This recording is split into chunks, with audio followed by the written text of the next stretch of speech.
Hi guys, Daniel here, just doing a quick video on my thoughts on, it might be a controversial topic, but I really do believe in it, and that is that Age of Sigmar has been good for bringing the community together, and this is despite all of the cries about the fracturing of the community and so on, and how it's split into a handful of groups once the rules for Age of Sigmar are properly dropped. And the reason I think what I do is that previously, alright, we were all playing one game, which obviously was Warhammer Fantasy 8th edition, and there was a fairly clearly defined set of rule sets, obviously with a few exceptions where the rules weren't explicitly clear, but still you had a very clear set of guidelines and rules to use.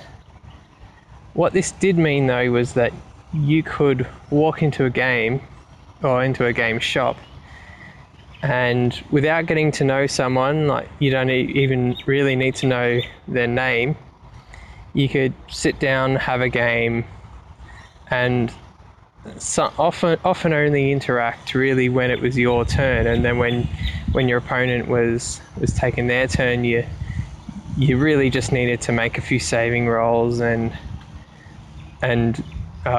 participate in the combats. But with the rule set being so clearly defined by an outside source, there was no need to, like I said, interact outside of rolling your own dice.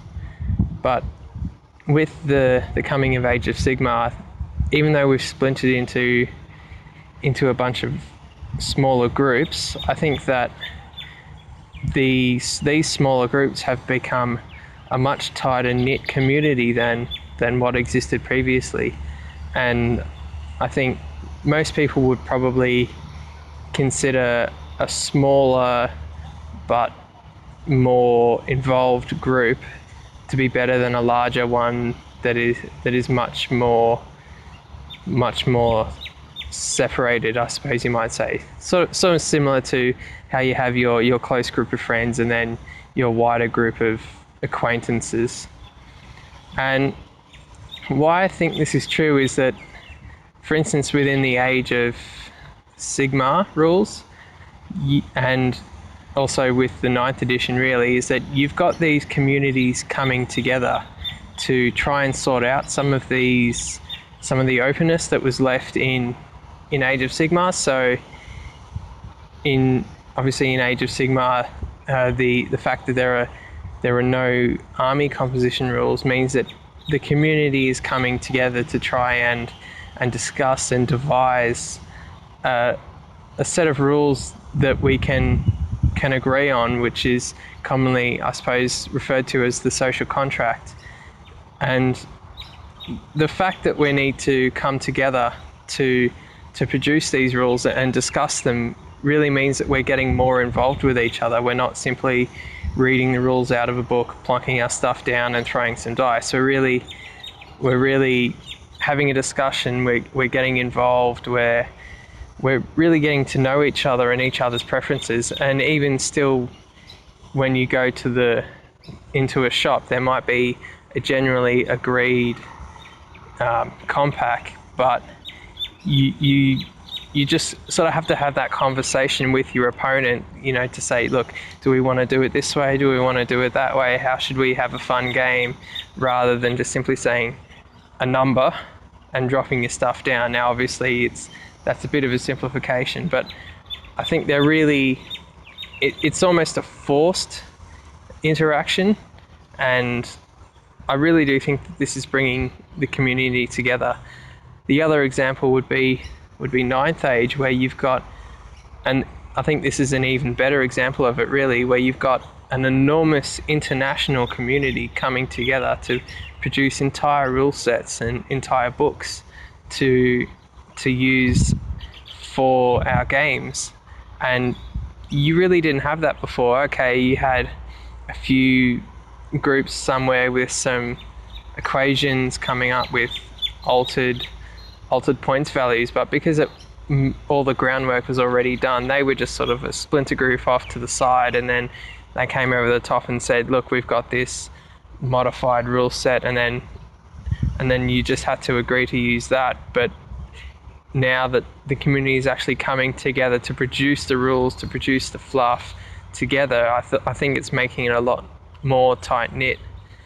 And I think the online community is really the biggest indicator of this.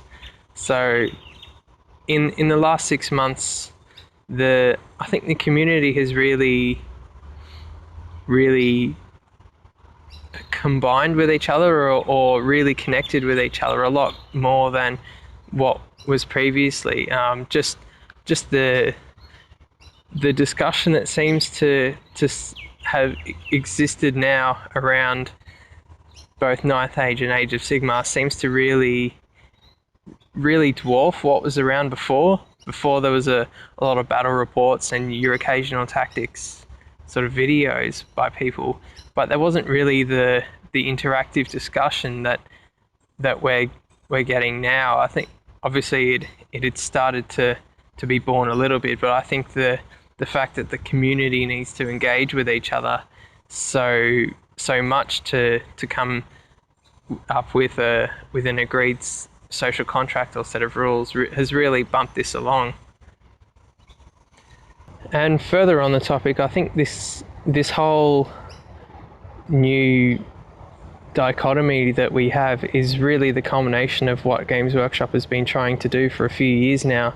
I think they've been really trying to push the fact that they make models and that they want the community to come together and have fun with them. And there's that quote about them saying that they're a model company, not a game company.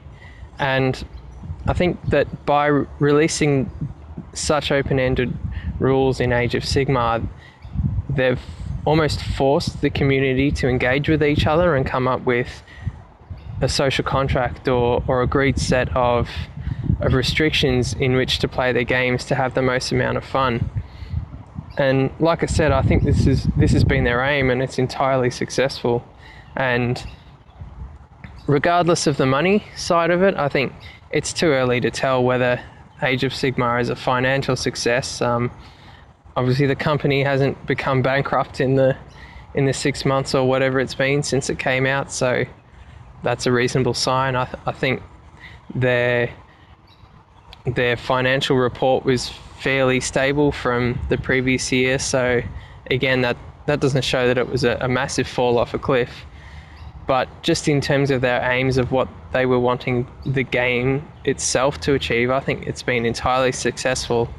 And I think it really, just as a slightly separate point, signaled a new direction for Games Workshop. They, around the time when they released Age of Sigmar, they also became a lot more open in communicating with the community. They're producing more videos on how to paint and being a bit more open about when models are being discontinued or simply out of stock, as we've seen with the recent Tomb King's discontinuation.